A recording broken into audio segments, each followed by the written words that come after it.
Hello. Hiya. Hey, I wonder if when my screen went black, you know how if you don't touch it, I wonder if that's when it cut off.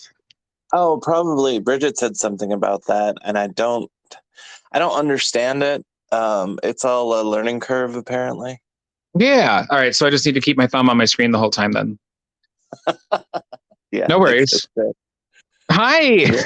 Hi. How's it going? Oh, pretty good. Pretty good. I just finished recording an episode of my own podcast, and it went way over, but my guests were really generous about their time and really nice about it. So that was good. It's going to be a good one. Well, I feel like you're known for having really long recordings. Ours You were know, pretty long. when I first started, I was worried about that.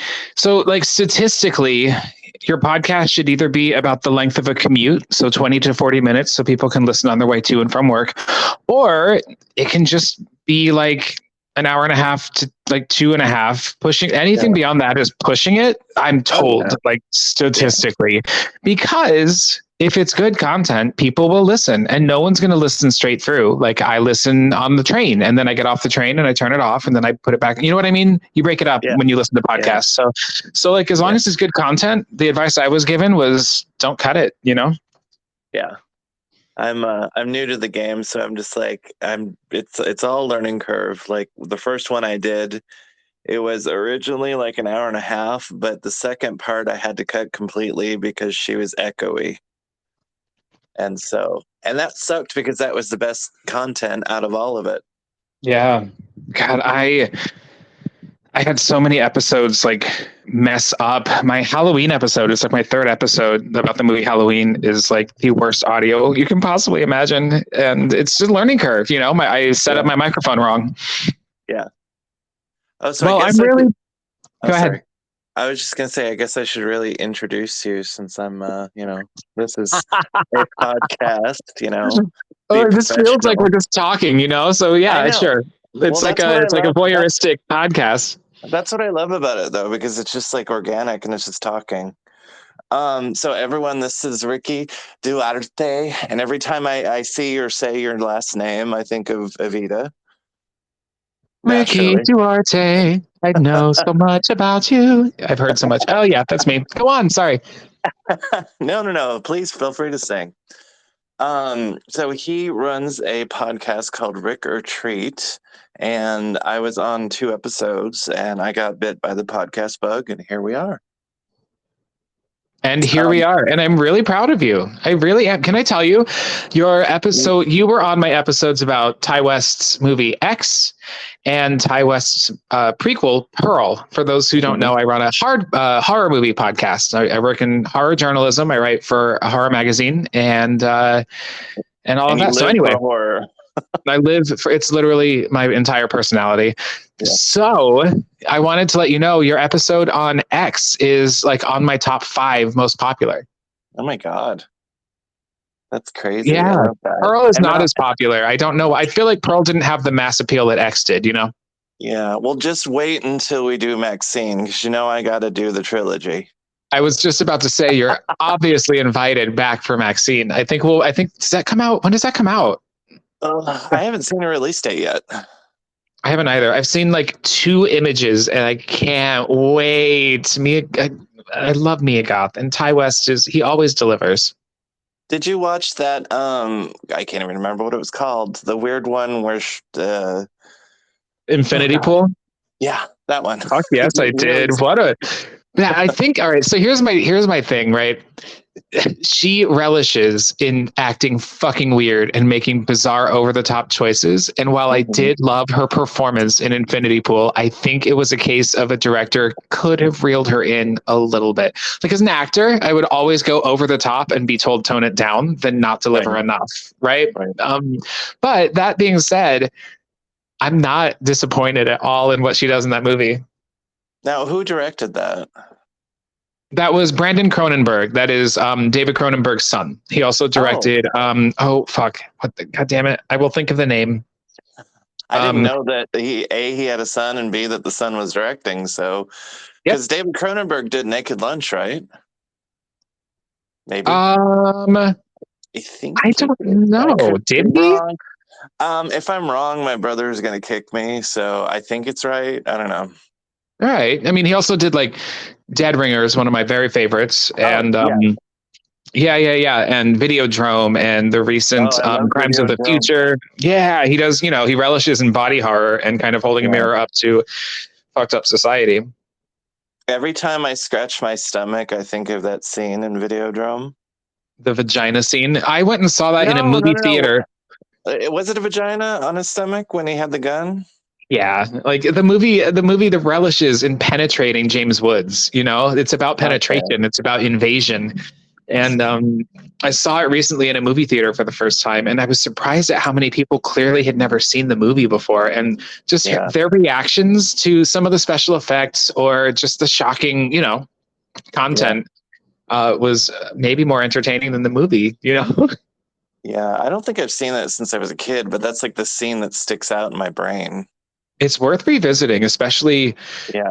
today. You know, and Yeah. Debbie Harry, she's not in it as long as you think. Like I always Right. remember her being in it more than she is, but she's so good. I waited on her once Oh when I wow. worked at the Spotted Pig in the West Village. It was lunchtime, and she came in, and we had dried flowers as decoration. I'm not joking, all over the place. And on her way out, she grabbed like this dried stalk of cotton, and she rubbed the cotton against her face really delicately, and then she just looked at me and she goes, "I'm taking this," and walks out. Oh, bless your Yeah, heart, Debbie. she was a I dream. She love was so her. cool. It's funny because we have a char I don't know, it's like charcuterie and meats and whatever. I mean, it's not like a butcher, but it's called this. Wait, yeah, the Spotted Trotter. Okay, So, which is it's bougie, and I don't even know if you can say hipster anymore. I don't know if that's a word. I think I it's think evolved. hipster just is now. You know, like it's not, it's just what the world is. Okay. Yeah, I'm trying to go with it. Yeah. Um, oh, so speaking of seeing people's reactions for seeing movies the first time, a friend of ours, we have movie nights a lot, me and some of my friends, and our friend Callie came and she had never seen Pink Flamingos. Oh boy. And I did not watch the screen. I watched her, and especially Yeah. during the chicken scene and the end. I mean, I'm like, I don't want to spoil it, but if you haven't seen Pink Flamingos, something's wrong with you. Yep. Um, Yep. but And how yeah, did she react? she actually loved it. It was funny because like when I originally met her, I was kind of worried because it's like we had watched some movies and like a friend of hers was there too, or a coworker or something like that. And the coworker fell asleep, and Callie was like all for watching everything. So we put on like Peaches, and we went through all the videos. And there's Peaches, you know, dressed as a wasn't she dressed as a vagina? Her and Margaret Cho, I think so. And the friend like woke up from like falling asleep to that, and she thought we were freaks. But Callie Of was like, course. "This is great." Callie sounds terrific. She's amazing. Good. So it's fun because she's like a sponge. She wants to go places and learn and watch all the things. So Those are they great had a qualities. they had like a movie night. I think they went through Numerical and A to Z with They went through what? movies. Like they started with Numerical. I don't know. I don't remember what they even did, but then they basically did A to Z, like a movie night. So Oh, like that's one cool. week it would be A, and then so on and so forth. That's cute. That's a good idea. Yeah. I attended a couple of them. I was there for G, which was Goonies, which a lot. Callie and her brother, I don't think had ever seen Goonies, and I was mortified. Can I tell you, I didn't grow up with that movie, so it doesn't touch me like I know it does so many other people. That's okay. Certain things touch you in certain places, you know. And It's true. um, Yeah, that one never hit me. I think my version of the Goonies was Monster Squad. oh yeah, I think we've talked about this, and I love Monster Squad equally. I recently rewatched it though. It is they say the faggot word multiple times, Oh and god. the poor sister character, they like watch her undress and then she's forced to admit she's not a virgin. Oh It's god. she's treated very poorly. But What's Wolfman's the got nards, you know. yeah? What's Or, the like, version? And yeah, I used to watch it with my brother all the time, and we would say that, and I still say that sometimes. Like, Wolfman's got nards. I think I'd say that every time I see a werewolf. I have the T-shirt that the lead kid wears. It's a red T-shirt that says Stephen King rules, and I Oh my wore it god, to that's see amazing. it, one or two, I can't remember. And one guy like recognized it, and he would not stop talking to me about, about Monster Squad. His girlfriend was like, "Can we just go?" He was overly excited about it. Well, I think it's cool because you get so excited when somebody's into the things that you're into, um, which kind of parlays me into. I've been thinking a lot about fandom, and I think Okay. that's the only thing that I because I want this to be organic and just talk and whatever, but like that's been on my mind. Um, I'm interested in why people like what they like, not the what, but the why. Yeah, that's Um, brilliant. and like my sister a long time ago, she was like, "Well, why do you love Halloween?" And I just went, um, and I couldn't tell her at first Yeah. because it's like I don't know why. It's like breathing. It's like it's just always been. But I think a lot of it was growing up. They told me, I wasn't allowed. We were raised Baptist. It just wasn't a thing. And so once I got to public school, I remember checking out all these books on like creature makeup and reading, Dracula and all these things. And it was like I was sneaking it, but then I was like, okay, this is amazing. So that was like the gateway. So, what was your horror gateway? I What brought you just through?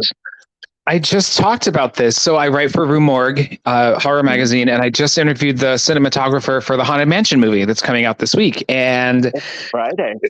yeah, I'm going Thursday. I can't wait. They Oh, you're offered doing it me in advance. advance?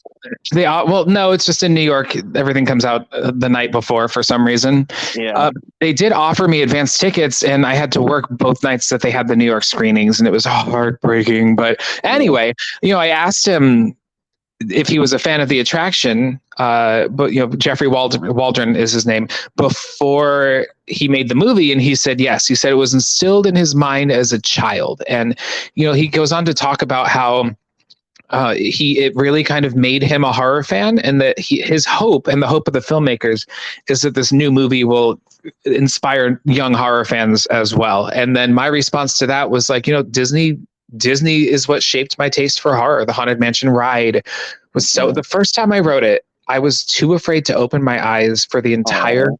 ride. My dad convinced me at one point, and I vividly remember seeing the groundskeeper in the graveyard who's kind of shaking with the scared dog. Mm-hmm. Yeah. And that's it. I wouldn't open my eyes. And then yeah, and then from there, multiple trips to Disneyland because I grew up in Phoenix, so that was the park that I went to.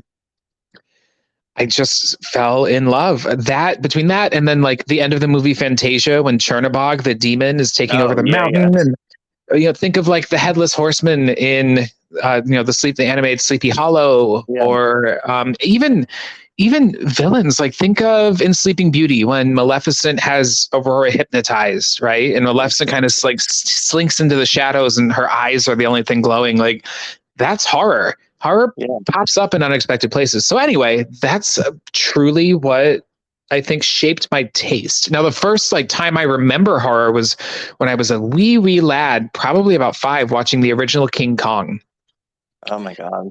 and it scared me so The black much. and white one? Or Yeah, okay. I was so afraid that when we went to Chuck E. Cheese, or I think it might have been Showbiz Pizza in Missouri, the keyboard playing gorilla, Fats Yeah. Geronimo is his name, for the Rock of Fire Explosion Band. I God. I was so afraid of him, and they sold these little stuffed animals of him, and I remember these nightmares of those stuffed animals crawling through my windows, crawling into my house, and picking me up and carrying me away down the street. My God.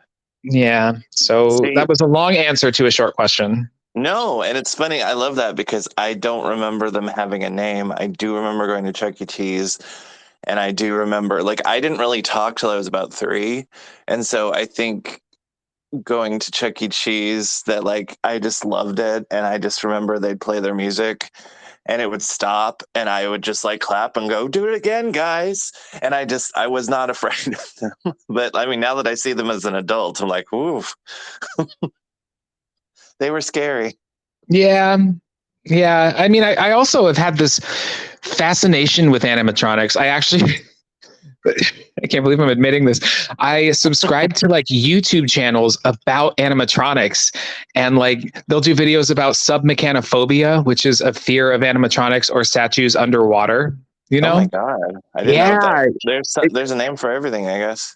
Yeah. So that's a thing that I do. I think they're really fascinating, you know, and I just am interested by learning about their history and how Yeah. they've advanced, and you know, I don't know. I love theme parks. I love Disney, and you know, I mean, think about this, the technology that Disney developed throughout the ages. More, I think Walt's development of technology was coming from a different place than where it is now. Right. But you know, when the Enchanted Tiki Room opened up, they originally had a audio animatronic parrot outside as like a barker, telling people, "Come, right, you know, come to the Tiki Room." And they actually had to remove him because people were so awestricken. They had never Oh, seen anything like this, that they wouldn't move. They would just stand there and watch it, and it was blocking up traffic into Adventureland, and nobody could get past. oh So my they had to God. remove him. I want an animatronic parrot because in my house, my roommate is all things tiki and obsessed with it and adventure and all that. We have a tiki bar up in the loft area. We have one outside. So it's like going into the Enchanted Tiki Room. But I've been looking for an animatronic parrot, but they're so expensive. I mean, not like maybe Disney style, but like at least, you know, like a moving one. But they're still like, Yeah. I think the cheapest I found was like $2,000. And I'm like, Oh my God. I don't need it that bad. Right. I love the tiki aesthetic. I work at a tiki bar, and I wear Oh, Hawaiian nice. shirts to work, and it's cute. Yeah. Yeah. Well, you probably have met my roommate because he goes to New York a lot for business and he goes to every single tiki anything. Oh, So cute. Yeah. I'll message you about that. I don't want to like blast him on here. Be like, "Hey, well, you know, all of my 18 listeners." Listen, first off, you're going to get more and more listeners. Someone gave me the advice, don't look at how many downloads you're getting per week until you're like 6 months in. I don't think Yeah. you need to wait 6 months, but I might wait like 6 episodes. Like, don't Yeah. obsess, you know? Yeah. And I haven't been. I've just been looking, and actually, like, it tickled me that there were that many, and I thought that was cool because I expected like nobody to listen. So I was like, all right, because it was one of those things where it's like I always thought about it, but I was like, why? And then I was like, you know, I just need to. I think it's good, and why not? I've had some time off, uh, thanks to a series of unfortunate events. Right. Uh, I mean, which I agree with. I do definitely agree with the strike and what they're striking for, and hopefully this won't come back to bite me in the ass. But yeah, so it sucks not being employed at the moment, but also it's for a good reason. Sure. So, Yeah. So, I mean, you're coming at this strike from like a different angle, because your position is not striking, but it's affected by it. yes, I'm not union, which I'd like to be union someday. We were about to sign on. At least I was led to believe. I don't know. I mean, all things pointed to a movie, and that's always good because it's a longer run. And then everything just started shutting down. And then once the actors went on strike, it was even, you know, like nothing was filming anymore. Sure. I do find it funny that the independent sector can make a deal and meet people's demands, and they make way less than these big corporations. It's just Yeah. it's wild to me. I'm like, if they can do it, surely you can do Yeah. that, I mean, you and it look at won't even affect you. A24 is like a hero in this right now. I love their Yeah. stuff, you know. Oh yeah. But I'm just, they've always been about kind of like uplifting people who would never get a studio film. yeah, and I'm hoping that this actually brings a resurgence of indie? Because I know, like, I mean, it's there. I don't even know if, I mean, is indie still the correct term for it? I mean, I don't know. I hear low budget a lot, and I don't yeah, love that because it feels like it has a negative connotation. I think indie doesn't get used as often because when IFC became a channel, like the independent film channel, I feel like that yeah, was eye-opening for so many people that there are movies made that are not from like Universal or Warner Brothers, you know? right, right. And I feel like now people have more access to indie films, and so it's still impactful. They're still wonderful, but it's not as like I hate shocking. Like that's not the word, but Yeah. it's more Well, accessible. They're more and accessible now. and people are able to like make movies from their iPhone, and things that you don't Yes. have to have that giant budget, and there are a lot of tricks and things. Because I feel like the indie thing was really big, like mid '90s and early 2000s, and like I don't know, it just kind of came into its own, and it turned into a different entity, I suppose, almost. Sure. Yeah. Um, It, so making movies on iPhones and stuff. I've just started writing my very first screenplay, and so I write these reviews for this magazine, and they're not these movies are not all gems. I have to say, yeah, yeah, and sometimes I'll sit there and think, God, if this movie could get funded, right. why couldn't mine? I know. I've read some of your reviews, and some of the movies that I was curious about, I'm like, maybe not. Like, I have not watched Skinamarink. Oh, I love Skinamarink, but I admit like it's such a weird review for me to have written because I Yeah. think I say like I did not like this movie. I cannot stop thinking about this movie. I highly recommend this movie. Yeah, I don't know. It's like I want to, but then I'm like, I've heard so many mixed things about it that I'm like, I don't Yeah, know. it's But a sit down and watch it once thing, but um you have to just allow yourself to go along with it. yeah, You have to be open to what this movie's asking a lot of you when you sit down and yeah, watch it. It's asking a lot, and so you have to be willing to just do that. And if you're going to watch it, I'm not joking, put your phone in the other room, put your laptop down, turn off all the lights, have no distractions, because I do think that makes a big difference for this film. I mean, for all films. When I review a yeah, film, I don't have my phone in the room with me. I want to right, give this filmmaker a really fair chance. yeah. But this movie in particular, because it's so fucking slow and because nothing happens and it's way too long, I you're not feel going to like that. feel it. I feel like that's like what Paranormal Activity was. Me and my sister saw the first one in the theater, and like the last 20 minutes was the only thing that was like, oh my God. And mostly the movie was just really boring. Yeah. I don't know. But, and now they've made like 500 of those movies. I just saw there's a documentary about them now. This new trend of documentaries about horror movies is starting to get old. Maybe and maybe not, because here's the thing about horror. If we're talking about fandom, like you brought up, right? Horror Yeah. fandom is really interesting to me. Oh, yeah. And I think horror has become a lot more in vogue in the last 10 to 20 years. Yeah. It's especially in the queer community. Yes. Well, if not in vogue, I think queer horror fans are more visible now than they used to be. Oh, yeah. Did you ever watch Queer for Fear on Shudder? Hell yeah, I did. That was amazing. And that Yes. just the breakdown and like, this villain is really that, the Wolfman, he's, he changes and he's hiding his true self. And I'm just like, it's just the way that they break everything down is just like, yeah, it's like, and I understand why we're drawn to that. But Yeah. for me, it's less the bloody gory. I think monsters are fun, but I mean, I do definitely like the campier side, like Elvira, and then I like the stuff that like could actually happen, like Sure. psychological horror. Yeah.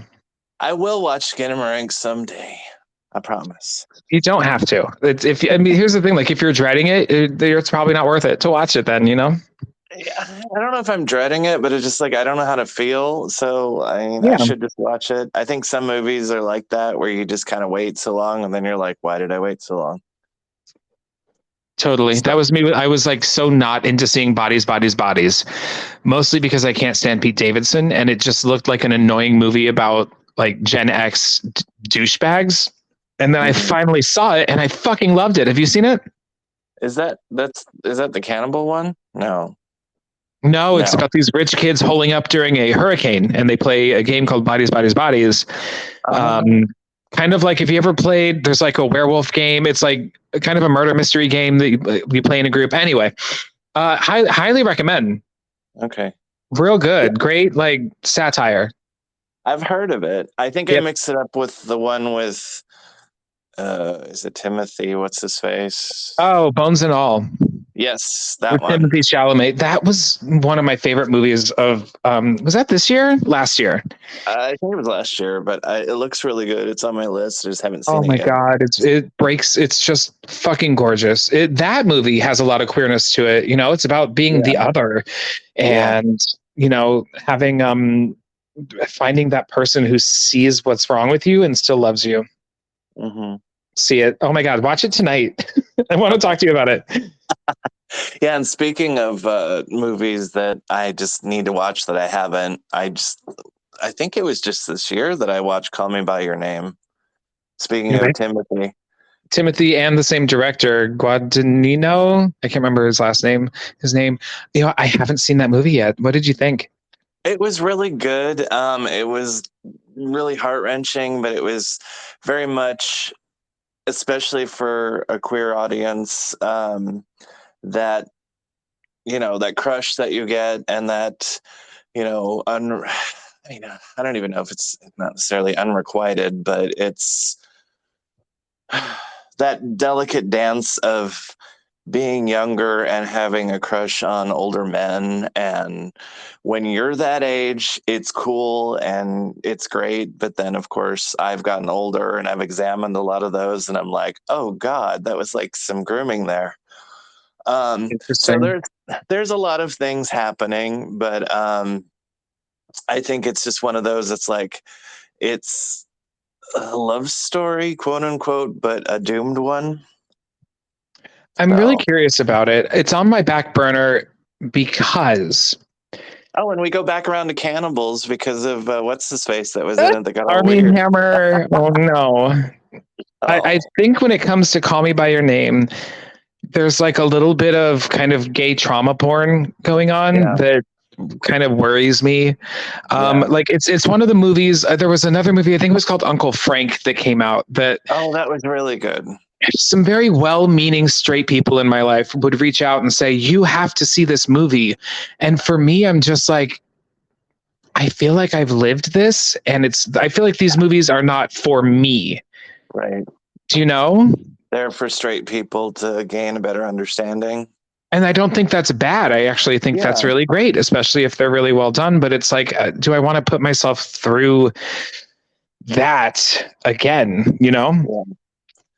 And it's interesting too because like, queer movies and movies within the community, I remember there was a time when there were so few movies that we watched them all. And I just remember like, oh, I love this. This is great. And then I saw them semi recently and went, huh. I'm like, did we like it because that was all that was available? Mm, Did we like it because it was our community and we were trying to support them? And now it's just like, I don't want to say oversaturated, but kind of. what do you have any examples? I'm trying to think. I think the newest movie that I had watched that I used to watch all the time was like Broken Hearts Club, but it still holds up kind of. But it's interesting because it's like I think maybe all but one person in that movie was straight. Sure. So it was weird just all these films, and I feel like there was a point where we got to a different place and they weren't just AIDS movies and Yeah. uh, drag queens or comedy relief. Yeah. But still, I feel like we're getting there. But I'm just trying to think of what movies that just don't hold up. Yeah. I do think it's changing. I think that more queer filmmakers are being given opportunities. Like the guests on my podcast that I just recorded before this are the guys behind Monster Makeup. They made the movie Death Drop Gorgeous. Did you see that? Yes, I have. I actually watched that on the exercise bike. Oh, love it. Love it. Yeah. So they were the directors and writers and stars of that. And they have a new movie coming out called Saint Drogo. I'm plugging them right now. That they sent me a screener. It's making the festival circuit and it's fucking good. And it's a very vastly different tone. It's a kind of a slow burn, really gorgeously shot, well acted. It's just, not that the acting or shooting in Death Drop was bad. It's just, right. I think it's a really interesting evolution in what they do. They really inspire, they inspire the fuck out of me. I only just met them on Zoom and we had a great episode. And, but I'm trying to, their movies are unabashedly not just like gay representation, but like representing, I think, how we live our lives. Yeah. Coming from actual gay people. And I think that's really cool. Yeah. I think what I want someday is just, I like those when it's like the fact that they're gay. It's like, okay, it's not like a thing, or, it's just, they're just real people living their real lives. It's like, that's progress, I think, or would be. Yeah. Now, is it Drogo or Trogo? Drogo with a D. Okay. Yeah. See, right. As soon as they're looking for a studio to pick it up. As soon as it's picked up and distributed, oh my God, see it. I really, really enjoyed it. I told them I had like a really unexpected emotional reaction to the climax of the film, and I applauded them for kind of getting me to that point. Yeah. What was the topic of your podcast that you just recorded? Just Texas Chainsaw Massacre, the original. Nice. Yeah, they actually. So I give people a list now. I think when I had you on, I just told you what to do. Now I have kind of a list. Watch these movies, and then we'll see. Yeah, and so I have a list now that I let my guest hosts select from. And only because I started for a little bit letting people pick their own thing. And there was this makeup artist, like designer, special effect makeup artist, who was on Face Off, the competition show. And he wanted to talk about one of his movies that he had made. And it was not something that I wanted to talk about. So that episode never happened. Yeah, now it's just, and so anyway, they picked this movie because the movie was made, rogue, basically, and kind of extremely independently. Yeah. It's funny because that makes me, I haven't seen that in years, but I know that when we had talked about X, that there were lots of parallels, I suppose, or like, the look and the feel. Yeah, we talk about that in my episode too. I think that Ty West does a good job of alluding to it, and he comes really close to copying. Like, there's a gas station scene, and but it lands well with him. Whereas I just watched this Venezuelan horror movie called What the Waters Left Behind because I was reviewing its new sequel, What the Waters Left Behind: Scars. And it's a complete blatant ripoff of Texas Chainsaw Massacre. And, there's and then I feel like Rob Zombie movies are like land somewhere in the middle with like that grindhouse feel, I can't with him. I tried with, what is it? House of a Thousand Corpses? Is that what it's called? Mm-hmm. The only thing that amused me was the clown at the beginning that, well, shit the bed. And that was about it. I don't care for Rob Zombie. I don't like his wife at all. Yeah. I tried with the Munsters, and it made me very sad. I didn't finish it. I was like, oh, Elvira's in it. I'm like, Embarrassing. So I really like House of a Thousand Corpses. I am thinking of dressing as Captain Spaulding, that clown, for Halloween because I am bald and have a beard and we have the same Yeah, body shape. And then the sequel, Devil's Rejects, is a very different film. People tend to yeah, prefer that one. I don't. yeah. The I have not Munsters even was a seen. completely wasted opportunity. Yeah, It and I looked just don't know. gorgeous. Well, yeah, it did, but why do monsters in color though? Mm. It's like it just seems. I I mean, mean, the original Munsters did a couple movies. Munsters Go Home was in color. oh yeah, yeah, Um, but when we think about them, they're in black and white, you know? yeah. I mean, unless you're doing something so like amazing, like the Addams Family, which this is probably a sin, and I don't care. But I did not like Wednesday. The TV show? Yep, I tried. Ni- Neither did I. Okay, thank God. Everybody Yeah, just got mad at me. They're like, "Why don't you like it?" I'm like, I don't know. I got to the scene with the dance thing, and I was like, "Nope." Like that's cool. I'm like, I love I the think Cramps, but no. that was the only scene that I actually kind of liked. But let's bitch about Wednesday. What didn't you like about it? It felt like Harry Potter and Sabrina the Teenage Witch, which all separately I like. I have a problem with Harry Potter now because um, good old J.K. Hmm. And the turf thing. So I have a hard time separating. But it was just like I didn't like that she had powers. I think that Jenna Ortega, she's a good actress. Um, I did like it better because I felt like she is in some things a little whiny, but I mean I get it because sometimes she's just somebody's trying to kill her, so I guess I'd be whiny too. Right. um, I don't know. I didn't like Morticia Gomez in it. Mhm. I just it was kind of I mean even though he looked like the cartoon, the original Charles Adams drawing, it just there was so much that I was like, no, no, no, no. And just I think the thing that bugged me the most was like the powers, and it was like this like Scooby Doo, like we're gonna solve this mystery, and I was like, no. Yeah, it was a format and a template that has been done over and over and over. And, it's just this school for supernatural children. Like, come on, Tim Burton already made a movie about that, you know? Yeah, yeah, I did really like her performance. I didn't like Gomez or Morticia either. I was actually really excited about their casting. I really thought Catherine Zeta-Jones would be perfect. oh And yeah, I can see what she's attempting. I can see it, and it just doesn't land for me. I also don't like her makeup in the series. oh yeah, yeah. And then Luis Guzman as Gomez, Mhm. I was so excited because I think he's very funny and he does look like the cartoon, but he wasn't written well. He wasn't given any good lines and he delivered Yeah, them really poorly. yeah. It was just very flat. Yeah. Yeah, And then even Jenna Christina, has go ahead. oh, even Christina Ricci was in it, and I was like, yeah, and I was like, oh, Yeah. Jenna has said that season 2, they're going to lean more into the horror. She said she was actually disappointed with the turnout of the first season and that it wasn't quite scary enough. yeah.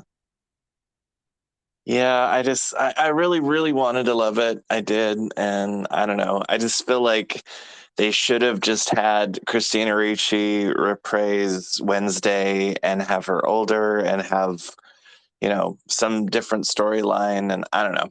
Yeah.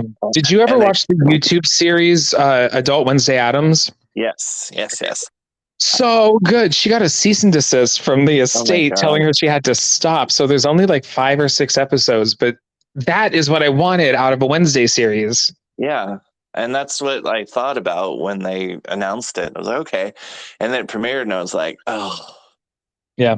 no. When Like I they was announced just, it, I think the only thing I had seen Jenna Ortega in, she was an X right around the time I think that they announced it or that I had heard about it. yeah. And I was just like, oh, she's perfect. Like she's going to be really, really good in this. And I think that she was, but the Yeah. show itself was, did you finish it? No, no, no, no. I think I only got to like the 4th episode and I was like, I'm out. Yeah.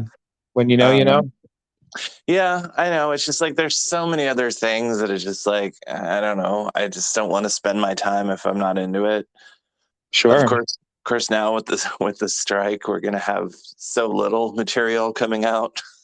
Right. I Yeah. know. I think about that every time I finish a show. I'm like, damn it. I'm like, what am I gonna watch now? Yeah. Which is sad because I've started watching oh God, Celebrity Big Brother, and I'm like ashamed, but I can't stop watching it. I've never watched any of those competition reality series. Yeah, I don't know why, but I just started watching it, and then it's like I have a lot of people yell at me. They're like, "You need to watch this, like 90 Day Fiance and Below Deck," and I try, but something I don't know. I, maybe it was just some escapism for a minute. I mean, because I get into those things and then I get out, and then I'll find something that's higher quality. But Yeah. I mean, I I guess mean, sometimes you just need to like drain your brain, you know? yeah, that's why I watch Drag Race. I hate watch RuPaul's Drag Race. I haven't watched Um, that. And I think the last season I watched was when Rose was on it. oh my God, Yeah, it's been years. I don't know. I you're can't keep up with it. you're not And you're not missing anything. yeah, it's too much. It's oversaturated, you know? Yeah, It's just I not also for me. I'm not a huge drag fan, you know?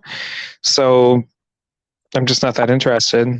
I liked it, and then I feel like the world is oversaturated, and especially in Atlanta where I live, there's so much drag. And Yeah, I used to perform here, and I didn't do drag, but I did my own kind of like gender fuck whatever. And I feel like it was just too much, and I don't know if I started too late or too early. sure. Because there are times when I see people perform and I'm like, hey, I'm like, I was doing that shit. Or then I see people and I'm like, I should have thought of that. But I think people didn't really know where to put me because it's like I was just me, and uh I sang and I just did whatever, and it was just like I don't think people expected it. And I even had like a variety show, which was fun. I wanted it to be like the 70s variety shows, like, the Sonny and Cher show and stuff like that. Yeah. And it just, people didn't get it. And Listen, yeah. it was hard. I tried the Um, same thing in Charleston. It was like kind of burlesque slash variety slash vaudeville.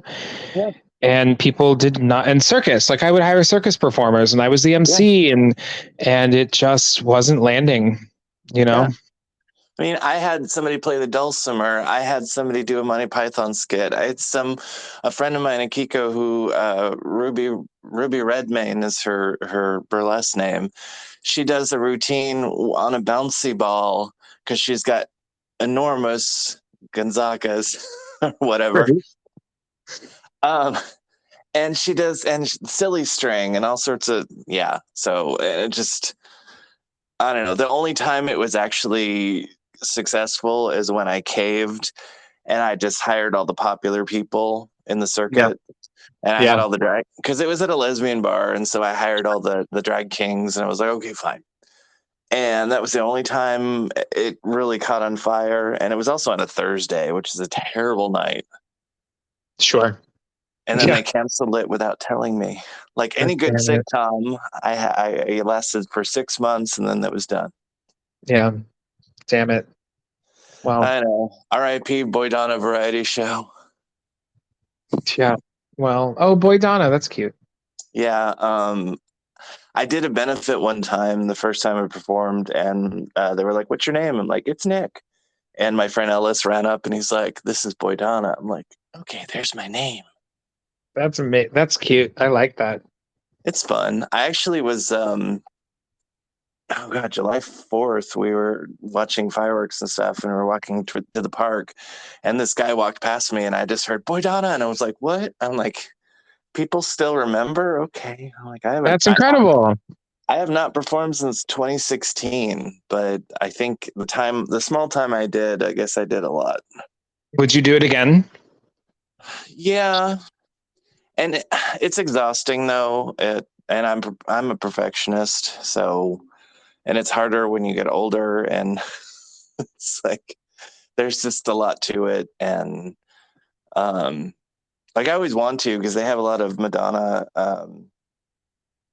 like tribute things or birthday nights or whatever, and I always like, whisper in people's ear. I'm like, well, if you're gonna do a Madonna night, you should probably give me, and yeah, nothing.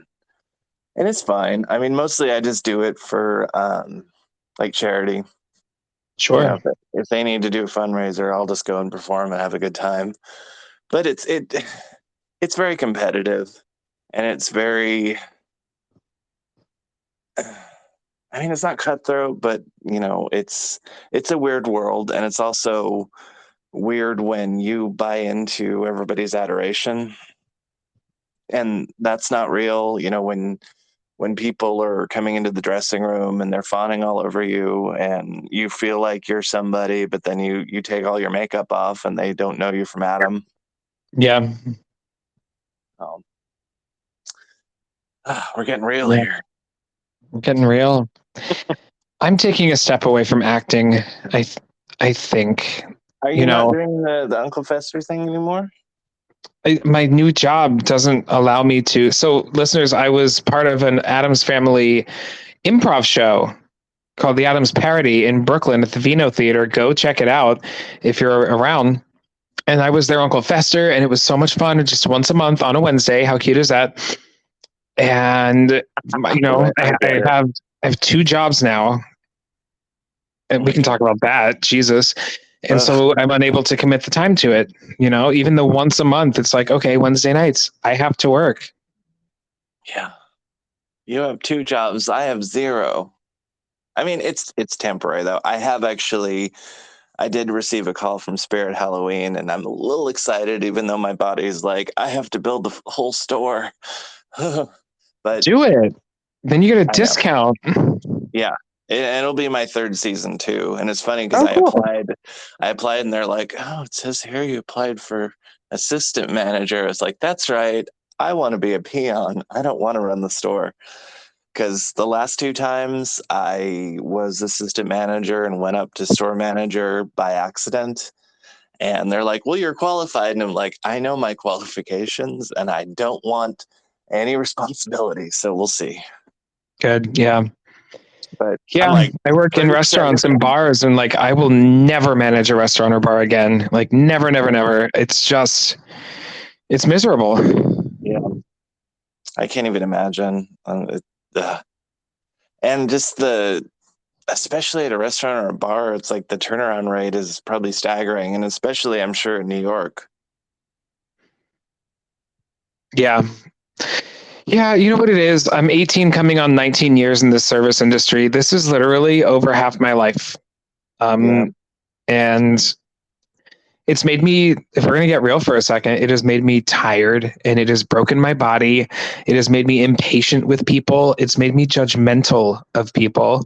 Oh, yeah. And, I'm in recovery. You know that. I don't blame the service industry for my substance abuse issues, but it certainly didn't fucking help, Oh, yeah. Oh, yeah. So anyway, I'm trying to work my way out of it, trying to focus on my writing, and, now I'm just going to make a fucking movie. And I know I just said I'm giving up on acting, but like, I'm actually planning to be the lead in this movie too. If I'm going to write it, I'm going to be in it. Yeah, no, I know. I mean, I knew as soon as you said that, I was like, right. Yeah, sure. You're giving it up. Now is this because you posted something about wanting to do a musical? Is this that, or is that a separate thing? Yes, this is that. I guess I can say it. Yes, it is. I mean, you posted it online, so I'm not. Yeah. But yes, it is. It's a horror musical based on the weeks leading up to me going to rehab. Oh wow! Yeah. So totally like real horror, and then I'm sure there's going to be some, horror. Knowing you. Yes, I think I'm very excited for the approach to this and the way that I can tell this story. I think that I see a lot of movies. You know what? Actually, I take that back. I don't see a lot of movies about recovery or addiction, and the ones that exist don't really nail it. Yeah. And I'm interested in showcasing, the really terrible things that I used to do, and kind of what got me there, and then the moment where I started to ask for help and embrace the love from people around me that I'd been, kind of afraid of. And Yeah. a musical. So, and I was listening to a bunch of Nine Inch Nails, and this one particular song, I was like, man, this song would be perfect. Like, my character is a singer, so what if it's like a musical like moment at the climax of the film? And then Mhm. I was like, well, what if it's just a musical all the way through? So I'm vetting composers right now. I have I'm Amazing. talking to two people, one of them that I've worked with before, Mhm. and I'm just gonna jump on this gun Yeah. and see what happens, Yeah, I saw you post about that, and I had a momentary moment. That's redundant. I just had a moment. And I was like, I used to do music, and I'm like, you idiot, you don't do music anymore. You wouldn't know the first thing about composing. And so I was like, I'll let somebody else do it. That's fine. It's a world I know nothing about. It's like, even when it comes to lyrics, Yeah. it's just not my world. I think I'll probably have a hand in lyrics, but Yeah. I think the idea of writing a musical is very complicated. It's going to take a lot of collaboration, Right. and it's like, I don't know. Do I finish the screenplay and then hand it to my composer, or do we? I mean, I feel like, no. You have to work together on it. It Yeah. has to be like a very close relationship. Yeah. I feel it would be a collaborative thing. Yeah. Definitely. Now lyrics I can do all day long. Like the music part, like I'm not really a musician. I can play by ear, which always when I was younger I thought it was weird. Hmm. And now I'm told like, oh, a lot of people don't have that. And I'm like, Yeah, that's brilliant. it's not like I, can listen to Mozart and play that, but it's like I can pick out the melody and I can play that. That's Um, remarkable. Do you have perfect pitch? Is that a part of it?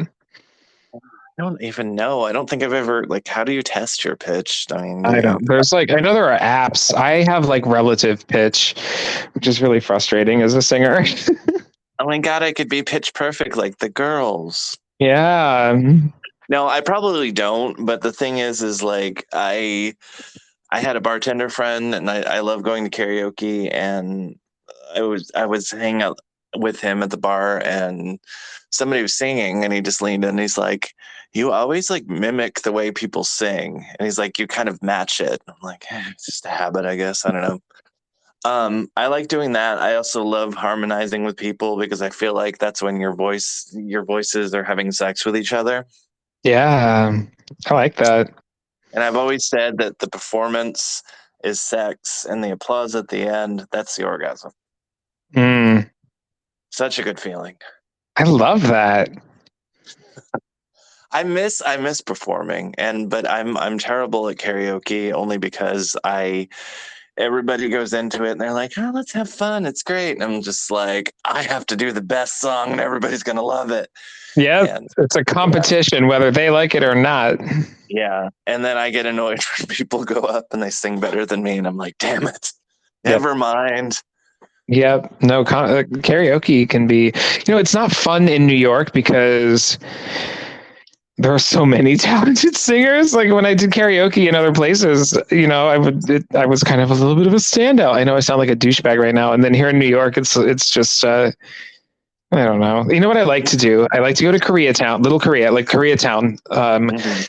and rent a karaoke room with my friends. And then you don't have to wait and listen to a bunch of shitty singers, shitty drunk singers. Yeah. God, your listeners are gonna hate me. But no, No, no. it's fun. You can bring snacks, and it's just, you can bust out with your friends. Oh, they'll probably hate me too because I used to work at a place that was like private room karaoke and it was fine. But the thing is like it's different when you're working it.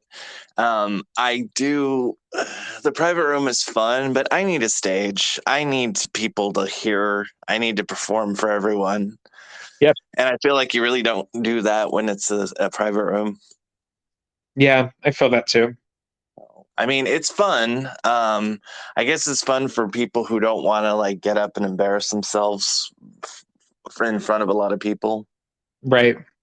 I don't know, but yeah, I'm just a performer, and I like people are like, "Oh, what's your go-to?" And I'm like, and I just give them a list, and they're like, "I just asked for one." I'm like, "I know."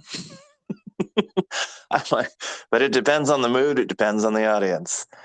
Poor Sure. unfortunate souls always kills them, though. Fuck yes, it does. Yeah, I uh, that my favorite Disney villain, hands down. Oh, me too. Without a doubt. Ursula's my Yeah. girl. Mm-hmm. Are we about to talk about the live action? Oh yeah, we can. We can. I've seen it. Have you seen it? I have. Okay, awesome. Why don't we let's not like spoil things for people who might not have seen it yet, but I think we have to talk about Melissa McCarthy. Yeah, I mean, but it's hard to spoil it too because it's like it's something that there was a little bit different things. It didn't stray too far away from the basic um, formula or the script or whatever, or the original story. Yeah. I do sometimes wish that they just do the original Hans Christian Andersen version because, ooh, Yeah, but there's not an adaptation of that, And now I just feel like there couldn't be because I just mean, I there's, mean it's a Disney property now. I That's know. I what's mean, there's, iconically burned in our minds. yeah, but I still would love it. I mean, he wrote it because he was in love with another man and he did not share the same feelings and he was sad. So at the end of that, she went to the ocean and died. I'm like, yes, Been same there. girl, same. I think I'm there right now, actually. Are you ready to go into the ocean? I think this guy's got me ready to fucking dissolve into sea foam. Oh, I'm sorry. I get it. So I guess he's not reciprocating. No, no. Ugh. I thought we were dating for several months, and it turns out we weren't. Oh my God, you're just like me. I went out with a guy and I thought it was a date. And like I said something about we were like, ha ha ha. And I was like, date. And he was like, wait, what? And I was like, what? And he's like, this isn't a date. And I'm like, what do you mean it's not a date? I'm like, you hit me up on I think it was Scruff. It's Um hard out there, man. yeah, it was actually an old customer too from when my doggy daycare days. And now he feels like we can't go there because like we know each other too well and I took care of his dog and I'm like whatever. Um but yeah, it is yeah, we'll go into the ocean and be sea foam and at least we'll have company. It'll be like the Great. rocks and everything everywhere and in between. No, that's not the title. Everything Everywhere All at Once. I haven't seen that movie yet. Oh my God. Okay, so I you won't. know. Yeah. There's a part where they're rocks. It will make no sense. It's not a plot spoiler, but it's the mom and the daughter and they're rocks. They're hanging out. That's what I feel like we'd be like if we were foam in the Great. ocean. I'm down. Let's Just a do it. bunch of sour fags in the ocean. Right. I've also decided that I have to say fag because, well, I had a discussion on the last one and I was like, I can't say it, but I'm like, I can. It's fine. I've embraced the word, and someone on Facebook, a friend of mine who's a drag queen, just today defended his choice of word for saying faggot, and was like, I've worked hard to get to a point where I can say it, Yeah. and if it offends you, I don't know what to say. Like the world is offensive, Yeah. This is going to sound insensitive, and trigger warnings are important, but you can't be trigger warned for fucking everything. And if you don't like a word, don't say it. He's not calling somebody that. He's referring to himself, Right. See, the whole trigger thing, just like that's something for me. As somebody who has dealt with trauma and a lot of horrible things, like I don't get triggered very often, and if I do, I know how to handle it. Yeah. I don't fly off the rails. I don't, scream and yell. I'm not saying everybody does, but just sometimes when they're trigger warnings, I get it, but I guess it depends on what level of process I guess you've gone through. Yeah. And it is a process and everybody goes at a different point. And I just think that the more that you deal with it and you process what's happened to you and you go to therapy and you deal with your shit, the less you'll be triggered. I'm not saying Yeah. you won't ever, but I think it's so different for everyone. I host a horror movie podcast, and for a while I was thinking about doing like a trigger warning at the beginning. And there's one episode that I decided to, because the conversation did get very personal with my guests. right. But as a whole, this is a horror movie podcast. And if you're listening to an episode about a specific movie, you've probably seen this movie, you Yeah. know? Yeah. So we kind of trailed off when it happens, and I love that. We were going to talk about Melissa McCarthy. I loved her. She blew me away. I thought she was fabulous. First off, I knew she could carry a tune. She was in a Barbara Streisand album, like Barbara did a duets album, and they sing "Anything You Can Do, I Can Do Better." And I was like, okay, she can carry a tune, but like she actually sings in this movie. Yeah. My only problem is that they cut out a line, but then they kept a certain line in other songs. Like they didn't do the body language part. Right. And I was like, wait, where's that? So I knew that was coming, but here, the thing is, like, she says it out of irony. Like, you're not supposed to agree with her. And for you and me growing up, that was clear. There's something about the young generation now. They don't understand context. Right. Right. They genuinely don't, and nuance. And so I think that's why that was taken out. I like that they beefed up her dialogue instead, but yeah, I'm with you on that. That's such an iconic line. Yeah. And I know a lot of gays had a problem with the makeup, and I thought it was fine. I mean, I get it. Like they're like, oh yeah, straight guy doing, but I don't know. I think the brouhaha about that was silly. Same. I didn't even know it was going on until like I was late to the game on that conversation, and I don't think it's a perfect makeup job, but I don't know what these people wanted her to look like. Yeah. Well, I read like, do you want Trixie Mattel out there? Like, no, like they're going for a photorealistic look to this movie. So if you have a fucking Bianca Del Rio looking Melissa McCarthy, it's going to not match the rest of the film. Well, and I read something somewhere where they were saying that they created that style of makeup because it was like she was down in her like it's not a grotto, but whatever, her the like lair. cave or in her lair, and like it's dark and dingy, and she's doing her makeup in these conditions, and so it's not perfect, and it looks just kind of like disheveled because she is, and I'm like, oh, that makes sense. I don't know if that was the cop out and they were just trying to like justify it, but who knows? Yeah, it doesn't bother me. I don't love, I go back and forth about the costume. I like the bioluminescence. I think that's really cool that they made her light up.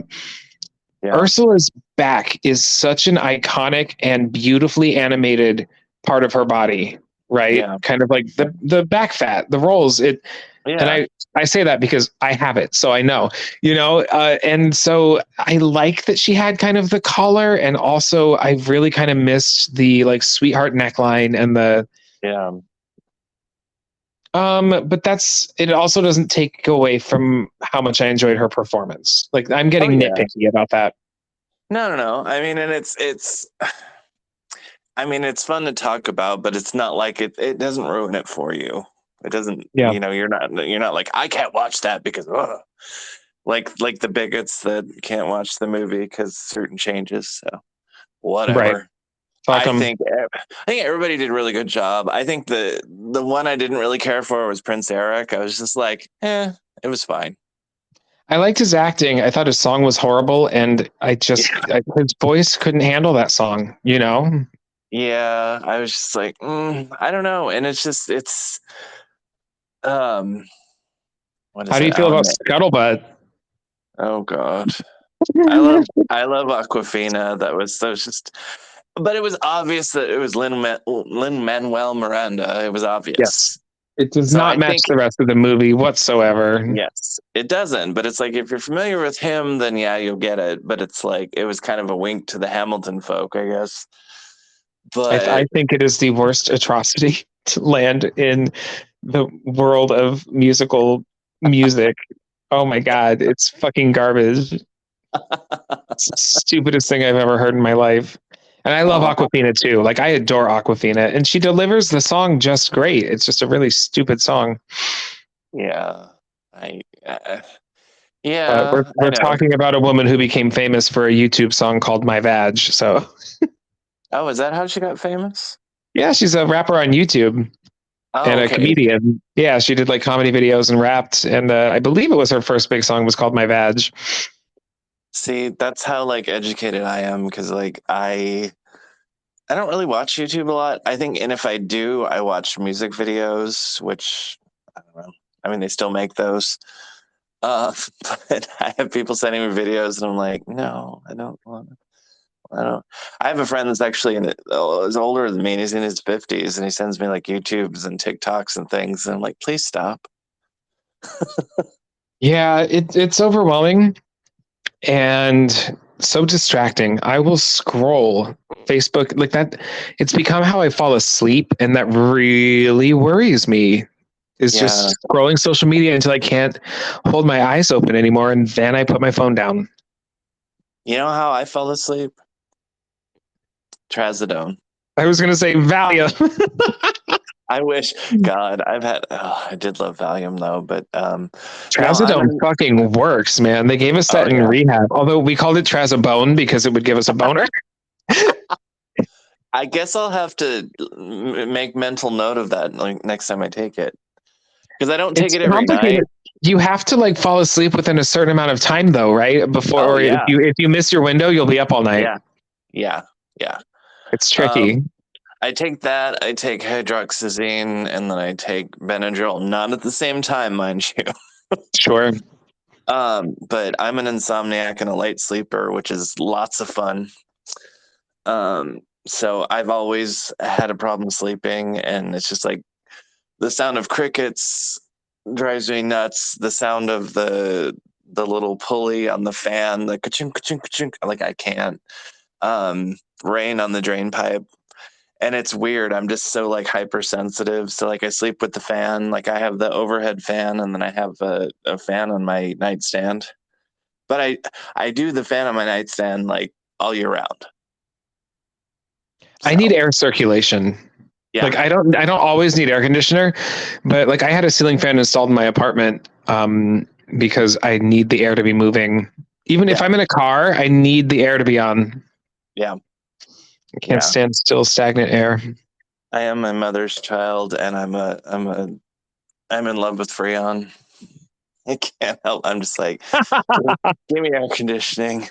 My Yeah. mother, she could tell when you would be like, because the thermostat was, I think, it wasn't on the stairs. It was by the piano, but she could tell like when you were like going downstairs and like you were near the thermostat because you'd put your hand towards it and she'd scream from upstairs because parents have superpowers.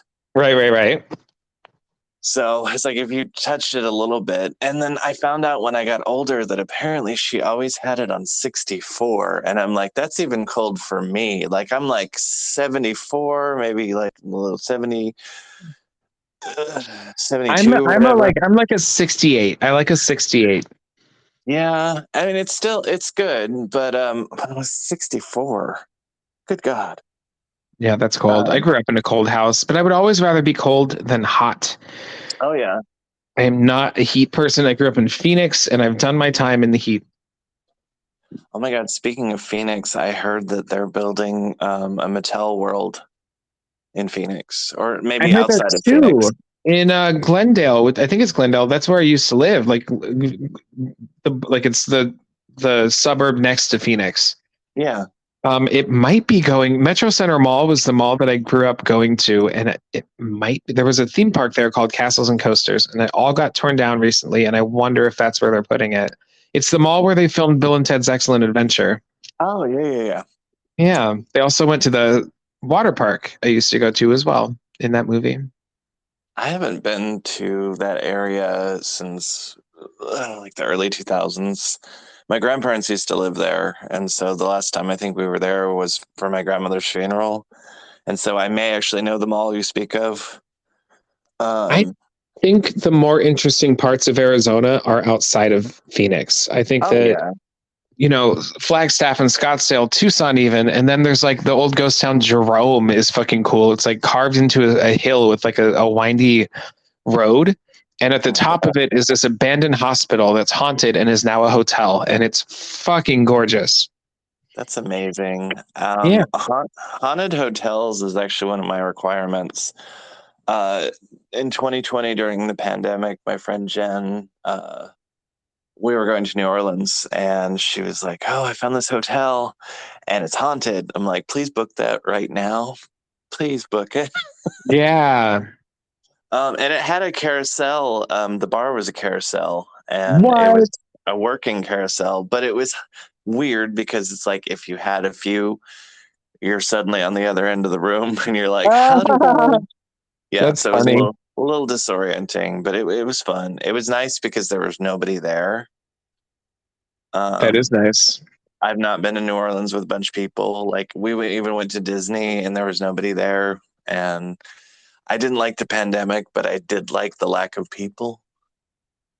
Sure. I miss going outside and I'm like, there's nobody, and you can drive. And well, I mean, you probably don't drive because New York. I don't. No. I sadly live in Atlanta, which you have to have a car. Like the transit system is laughable. My The God, you train really do. system. I was there for a wedding. I think it was Oh in yeah, that's right. April, and like I was like, oh, I'll just get to the Airbnb by bus or whatever, and then the No. taxi was insane. Like an Uber was Yeah. stupid, so my friends just picked me up instead. Yeah. Yeah. I don't know what it doesn't make sense. Like every city laughs at us, and I don't know, but it's sad, and they're kind of making it into a walking-ish city. I mean, they have the thing called the Belt Line, which is, I think, this old railway, and so it's like a walking path, but it's like through, I think, the whole city. I don't remember how far it goes, so you can get to places like on foot. But of course, like when it's as hot as it's been, nobody wants to do that. I mean, I think it's supposed to be in the hundreds next week, Totally. Oh and mixed with Jesus. humidity. Oh, that's Yeah, awful. I know it's bad up there too because it's all concrete. It So is, it's and you know what's concrete weird is jungle. it almost gets hotter here when the sun goes down for a little bit because the heat starts rising out of the concrete. Oh yeah, and Do you then it know probably it's like comes it's been out of trapped in the there, and oh, yeah, and it probably comes out where like the subways are and all that, like underground, and it's like subways underground are it's like a swamp. It's like as humid. I'm not exaggerating because I've lived in Charleston, so I know sometimes down in like the lower level subways feels like you're in the South in the hot summer. Like I always have to bring a change of clothes with me when I go to work because by the time I get there, it's like I walked into a shower. I'm just drenched in sweat. It's disgusting. I'm so gross. yeah, it's I grew up in California in the East Bay area, so like now I go back home and it's amazing because it's dry heat. And those of you out there that have places with dry heat, be thankful. I can deal. I went to go visit my best friend in LA, and it was like 115 and it was fine. I was like, this is great. I don't care. It's dry. Yeah, it makes a huge difference. Yeah. Like you go outside and you can't even catch your breath. Like today I was an idiot and I decided to wash my car and it was like 95 God. or something. And I was like, why? But I in Charleston, there were some days you'd walk outside and my glasses would fog up. yeah. Yeah, I know. It sucks. It sucks living anywhere like that. Um, Not even just the summer, but even in the winter. It's like I always wish that glasses had like windshield wipers on them when it Maybe you rains. should invent that. Yeah, I know. That would be silly. Um, yeah, I'm not an inventor. Me neither. I used to really want to try to figure out a product to take on Shark Tank and become a millionaire, but Oh my it's not God. my wheelhouse. So every time, are you familiar with Eliza Schlesinger, the comedian? Sure. Yeah, she's great. Okay, so you know her bit about Shark Tank. Maybe not. Well, she did this where it was like I can't remember what the fake invention was, but she was just talking about how insane Shark Tank is, and it was like these sisters, and they had this whole spiel, and then they had like the positioning, and this is how we're going to do introduce the product, and we're going to make everybody excited, and then she's like yelling at her sister, like you know, like through gritted teeth, and she's like face me back to back, and she's just like just fucking, and she's just having a meltdown on Shark Tank in front of all these people, and it's like, I don't know, you need to YouTube it because I can't do it justice. Also, I love Eliza Schlesinger, and if you're listening, you probably not, but it would be lovely if you ever did. Yay! Maybe she will. We'll have her on the show. I love her. Yeah, she's I'm great. trying. I'm excited because it's like having people on. It's I've booked a bunch of people, and it's just people that I've either talked to before or I'd love to get to know, and just I don't know, I'm just having a good time doing it. That's great. It's really fun to listen to. I loved your first episode. Hmm. I have had fun doing this, and I'm really grateful that you had me on. Yeah, it's been tons of fun. I've liked it, and I look forward to Maxine. Oh my God. I think we should figure it out where we can like go see the movie at the same time, even in different states. And then we'll run home and then I'll have you on. Yes, that would be amazing. Like, okay, That what'd you sounds great. say? Yeah, Yeah, I'm we looking do forward it to it. completely spontaneously. I usually like research and do a bunch of pre-work and everything, but fuck it. I think it might be fun to just do it. Yeah. When does your next episode drop? I think it's August 4th, and that'll be the Texas Chainsaw Massacre with the guys behind Monster Makeup, the film production company. And my most recent episode was about Shaun of the Dead, and Yay. my guest host was a real British comedian, Tom Short, and he's terrific. It was a great episode. It's a bi-weekly podcast, so every other week. Tune in. My website is rickretreat.com, and you can Wait, follow the show at Rick Retreat Pod, or you can follow me at Rick, the letter R, Treat. plug. I love it. Fuck yeah. I'm an idiot. I didn't realize that you had a website, and I think that's amazing. Yeah, it's super cute. My very good friend Evelyn DeVere designed it for me. It's got links to my writing and a little bit like a bio, and I'm going to start selling merch fairly soon. So I'm excited about. I used to have a website once upon a time when I did music, but it took a minute to actually get it because domain names and stuff. Mm-hmm. And I was like, I'm just gonna have it my initials, which is NJK, and then somebody had njk.com, and it stood for Not Just Kitchens, and I was like, come on.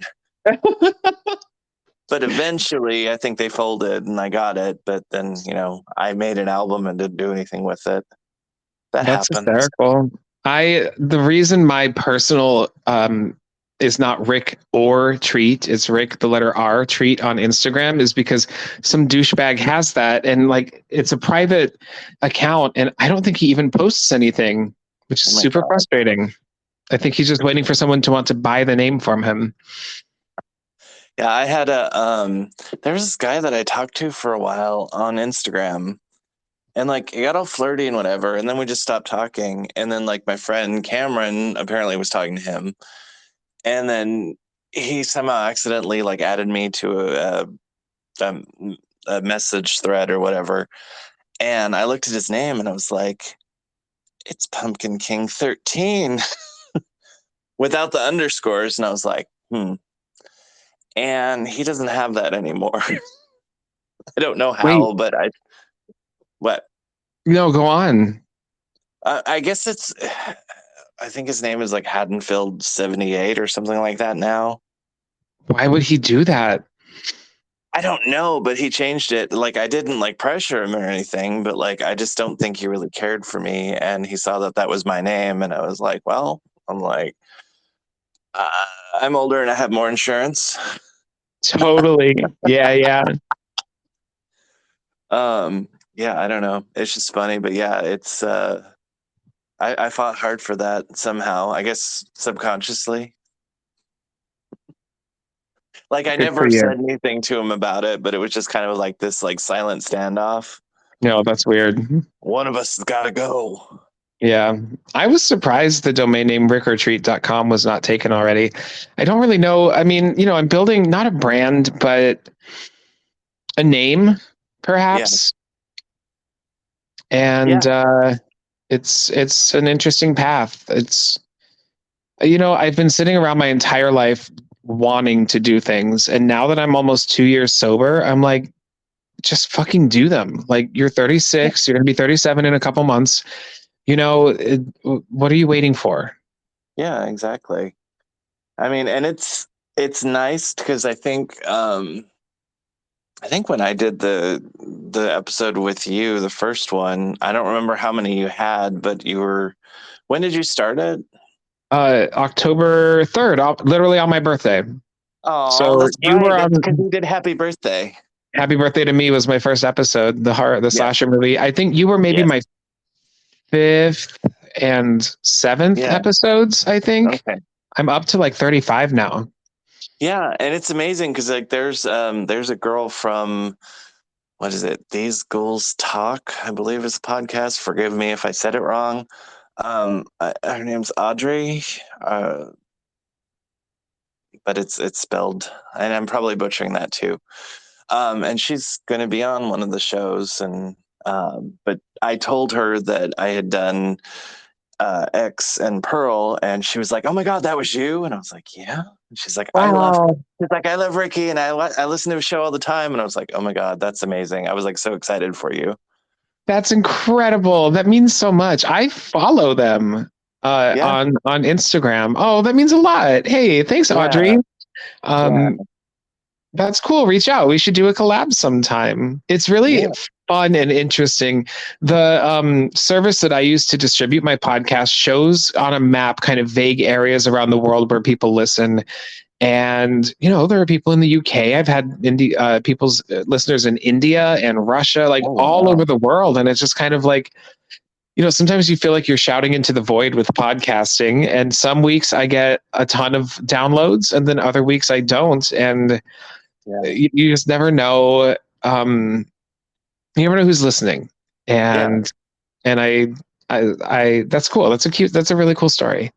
yeah. It's wild. It's fun though. I mean, and I listen to her podcast, and of course that makes me want to talk to her even more. I'm like, I'm like, she's a total horror nut, and she does want to talk about a few things that I talked about in the last episode because I did talk about Disney adults and Taylor Swift fans, and she's apparently both, and so um, she wants to set Terrific. the record straight because I had talked about a lyric that I hated, and she's like, "Well, I'm going to tell you what that means." I'm like, "Okay, I love it." Um, that's what I love about fandom is there's somebody likes a little bit of everything. There's something for everybody. Yeah, And then I like it when we all can, have our own things, but then the mutual weirdness, and it's just like everybody can come together and just be a bunch of freaks. totally. Completely. I mean, I think that's interesting. So my best friend just had a baby, and I'm sitting there holding him, and I'm like, you're going to be obsessed with something one day. Like, you're going to be a person. Yeah, I don't know. Listen, I don't know any children really. And so this has been an eye-opening experience watching her have a baby. And, he's only like five weeks old right now, and he has a personality, and he makes yeah. faces now. And, he said he tends to like certain things and dislike certain things. And I know I sound like a complete idiot right now, but No, not at I've all. never been around a baby before. Yeah. When I held my first baby, it was my oldest nephew. I was petrified, and somehow it was like natural.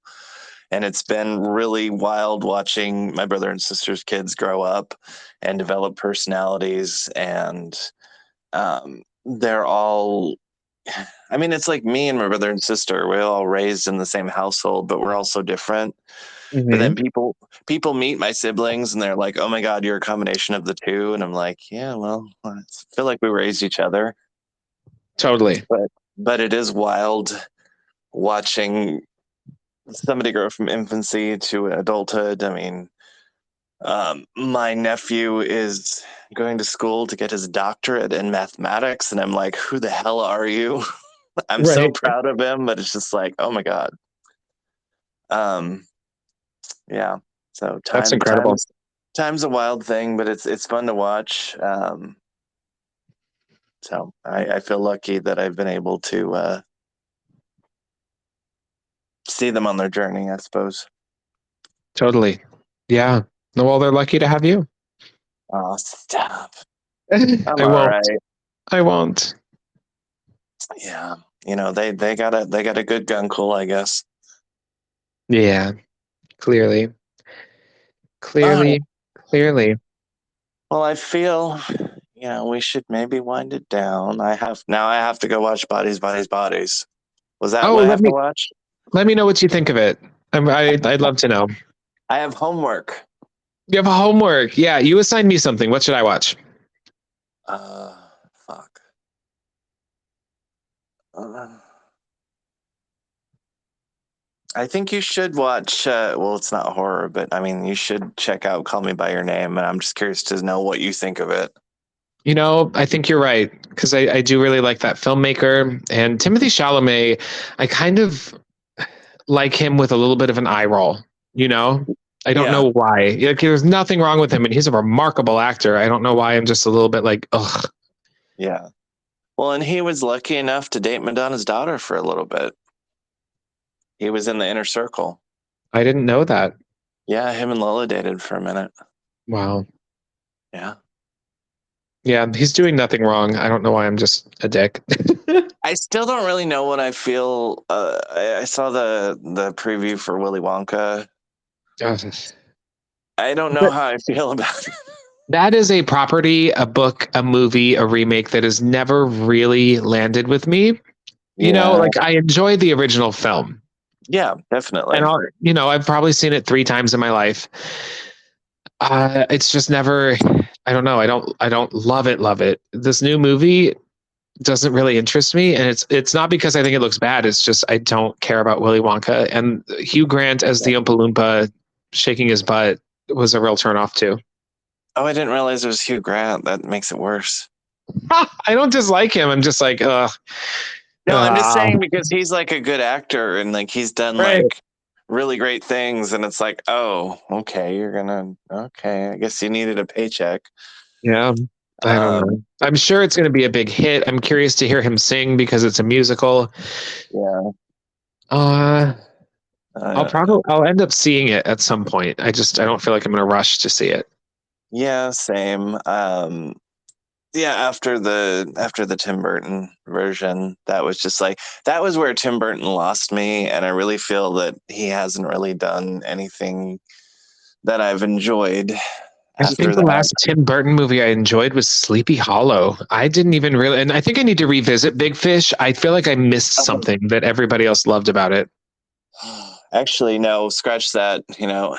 If you don't want to watch Call Me by Your Name, watch Big Fish again because but it struck a chord with me. I saw it maybe 6 months after my mother died, and so it was really a raw time, and it just spoke to me. So Sure. I don't know. I guess sometimes it's when the moment you watch things and where you are in your life. Um, I've definitely been able to watch things as an adult now and appreciate things more. I've definitely some of the shows I watched as a kid, like I side with the adults now. Yeah. Like when I was little, I was like, "Oh my God, they're terrible," and I'm like, "Oh my God, the kids are terrible."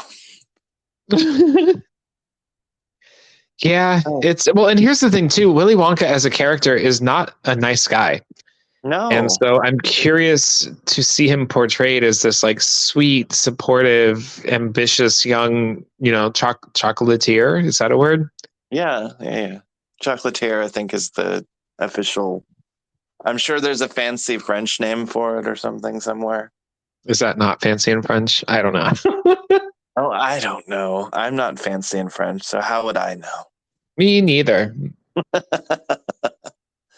I'm just me.